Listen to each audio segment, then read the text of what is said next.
what's up guys, it's Arlo. Welcome back to the channel. Before I start this video, I just want to say we're getting very close now to hitting the goal of 1,000 subscribers. We're over halfway, but I want to be able to hit it by the end of this year. That would be much appreciated if you guys liked and subscribed. We're getting very close, The channel's grown a lot this year and I'm very much appreciative of everyone that's helped out in support of this channel, so thank you guys. But today we're getting into Jack the Ripper. Who was he? What did he do? And why does he still captivate our imaginations today? Let's explore the dark alleys of Victorian London to uncover the chilling story behind the infamous figure.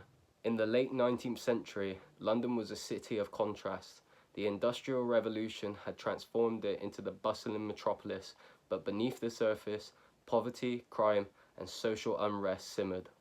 Whitechapel, an impoverished district in the East End of London, became the backdrop for a series of brutal murders that would send shockwaves through society. Whitechapel was overcrowded and rife with crime. Many women, often struggling to survive, turned to prostitution.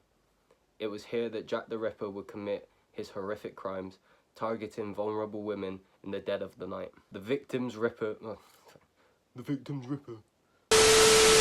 Ripper's victims were primarily women, often linked by their tragic circumstances. The most infamous of these were Mary Ann Nichols, Annie Chapman, Elizabeth Stride, Catherine Eddowes, and Mary Jane Kelly. Each victim met a gruesome end, with injuries that shocked the public and left authorities scrambling for answers. Mary Ann Nichols was the first confirmed victim. Found on August 31st, 1888, she was brutally slashed, her throat cut twice.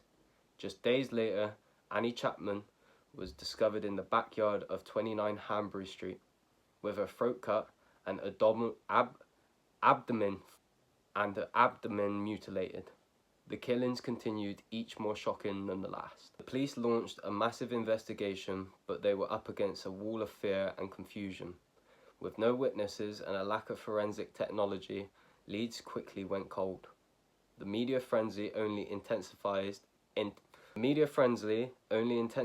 as newspapers reported on the murders, creating a sensationalized image of the Ripper. Public fear was rampant and the press played a significant role in the Ripper's notoriety. They dubbed him Jack the Ripper after receiving a letter allegedly from the killer himself, taunting the police and boasting of his crimes. This letter, along with others, would capture the public's imagination and forever link the name to the mystery. 3 days later, on September 30th, 1888, the body of Elizabeth Stride was discovered by a man named Louis Deemschutz. Only her throat had been slit and not the whole disembowelment like the other victims, which led the police to believe that the murder was interrupted by someone. It was determined that she had only been dead for 30 minutes when examined around 1:15 AM. 45 minutes later, the body of Catherine Eddowes was discovered about 15-20 minutes away from the first murder, meaning that the killer had killed 2 people in one night. Catherine Eddowes' body had been severely mutilated, with her kidney being taken and her intestines had been pulled out. But what police discovered was even weirder was he had actually gone back towards the body of the first murder. He had zigzagged through and dropped off the only piece of evidence that the investigation has ever got a hold of Jack the Ripper. It's weird because he went back in the same direction that the first murder had taken place. That piece of evidence was a part of Catherine Eddowes' apron. A letter was then sent to the police, reading, "I was not codding dear old boss when I gave you the tip. You'll hear about Saucy Jackie's work tomorrow. Double event. This time number 1 scored a bit, couldn't finish straight off. Had not the time to get ears for the police. Thanks for keeping last letter back till I got to work again. Jack the Ripper." Now what's weird about this is that it was sent the morning of the double kill that he had, which no one actually knew about at this point. Like, it hadn't reached the newspapers at all. If anything, it would have reached the newspapers later on in the day or the next day over. So if this is believed to be true, this was sent by Jack the Ripper. On November 9th, 1888, the last and final victim of the canonical 5 Mary Ann Kelly was found dead in her apartment in her bed. This murder was by far the most gruesome, as her body was disemboweled and virtually skinned. So who did the police think that this was? Who was the suspects? Well, the first suspect is Montague Johnson Druitt. Before Druitt had passed away, he was around the age of 40, which supposed witnesses of Jack the Ripper said was the age range. The age range was between 25 up until 45. I don't know how you make that decision, but this is what only these supposed eyewitnesses had said.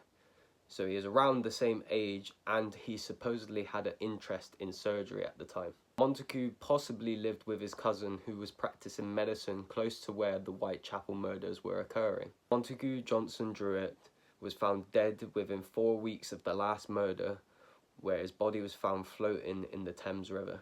The second suspect was Michael Ostrog, a Russian doctor and a criminal. Ostrog had been committed to an asylum where police note that Ostrog could not provide a strong alibi for his whereabouts during the murders.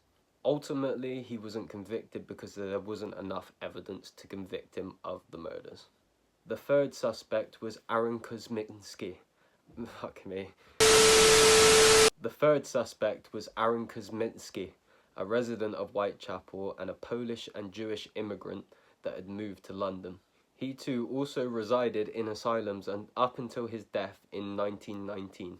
He was known to many for his hatred towards women, especially prostitutes. According to the police, his appearance matched descriptions provided by supposed eyewitnesses of a man in Mitre Square. The fourth suspect, which I quite like this suspect, it was actually the notion that Jack the Ripper was Jill the Ripper. So a woman was actually the murderer and not a man the whole time. So these eyewitnesses didn't have a clue what they were talking about. I like this theory because people suspect that it was actually a maid, what did you call it? A midwife. A midwife. People suspected that it was a midwife. No one's going to suspect the midwife going around with blood on her clothes because obviously she's doing her duty. She's doing her duty to literally help people through childbirth and everything. So I quite like this theory, the fact that Jack the Ripper may not have been a man this whole time and actually was a woman. However, this wasn't taken seriously as all eyewitness testimony led to the belief that Jack the Ripper was a man. However, who knows? Who knows? I like this theory. The fifth suspect was Prince Albert Victor Christian Edward. He frequented the Whitechapel district area quite often as he would purchase the services of ladies of the night, which led to him contracting syphilis, which drove him to insanity. Conspiracy theorists believe he was never discovered because royal aides assisted in covering up his identity. The sixth suspect was Walter Sickard. He was suspected of being Jack the Ripper by a famous author. I can't remember her name, but essentially I don't think this is true because he was just very weird. He liked to dress up as Jack the Ripper, whatever that is. Like, cosplay people are weird. He was one of the original cosplay people. He's kind of like a furry if you think about it, except from he, instead of dressing up as a fox, dressed up as a serial killer. Bit weird, but everyone's got their own thing. He also painted a lot of pictures of Jack the Ripper, titling one of them Jack the Ripper's Bedroom.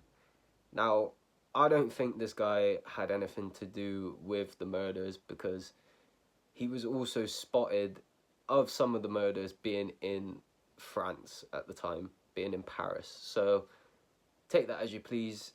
Like, I don't know. He was spotted in France during some of the murders, so it couldn't have possibly been him. But others also claim that he wasn't, and he was found in London at the time in a painting of one of the in a theatre or something. Like I said, you could just paint someone anywhere, and they at the time anywhere. You could paint and say there he was there. You could paint him doing the murders, and that would be enough evidence apparently. But I don't think it was him. I just think he was a fucking weirdo. Now the next suspect was Joseph Barnett. This one, I think it might be him. Joseph Barnett actually lived with the final canonical victim, Mary Kelly. Barnett may have lived in 10 different locations in the East End of London, making him well versed in the area and capable of navigating all the back streets. It is believed that Barnett was in love with the final victim, Mary Kelly.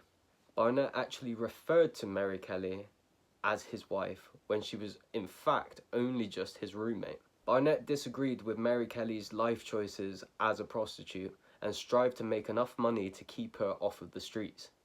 This is a quote from him: "Mary never went on the streets when she lived with me."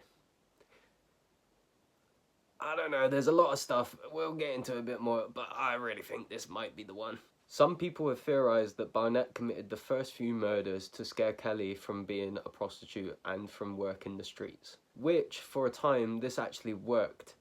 Mary Ann Kelly stopped working the streets when the first murders started to occur. However, when Barnett lost his job, she returned to the street just to make ends meet so they could pay their rent. They actually ended up having a fight and an argument over him disagreeing with her life choices, and a window was smashed during this fight where he ended up moving out, and only 10 days later, Mary was found dead in her apartment. Details from the crime scene would suggest that her killer had killed her in her sleep, not by an outsider she invited in. Barnett also matched the description of the killer by supposed witnesses of him. He was between the age 25 to 35, he was about 5'5" to 5'7", stocky with a fair complexion and a moustache, seen wearing a dark overcoat and a dark hat. After Mary Kelly's death, Barnett would have no other reason to kill anymore now that his lover, who he was trying to keep off the streets, was dead. I really like that. I really like that. I've got my own theory. It's quite stupid. But if anyone out of all these suspects, I think it was him. I don't know if I can legally say that, but I'm going to. The final suspect was James Maybrick, a cotton merchant from Manchester. Essentially, theorists have posited that he is the murderer because underneath his mansion, underneath the floorboards, they found a diary and a pocket watch around the Victorian era that quoted saying Jack the Ripper, talked about details about him and the murders and stuff. I don't believe this one so much. It does make a little bit of sense. He wasn't actually from Manchester. I do apologise, he was from Liverpool, but people would posit because he was a wealthy merchant, he could take the train down to London, and it's better for him to go to a different place than kill in his own area. So that's one reason theorists believe it was him. But yeah, the only real evidence about this is essentially the diary and the pocket watch. Now, what's my theory? Well, it's very stupid, very stupid, but my theory is essentially that Jack the Ripper was a time traveller. How would he know where to kill these people and at what times if it didn't already take place? It's very stupid. I watched it in A Car May God Kill, and ever since I thought, if time travel was possible, maybe someone would do that. It's a very stupid theory, but I think we don't know. Anyway guys, I hope you enjoyed the video. I do apologise for it being a bit all over the place and a bit fucked up. My script fucked up massively, so didn't really help. But yeah, I hope you guys enjoyed, and I will see you guys next time. Peace.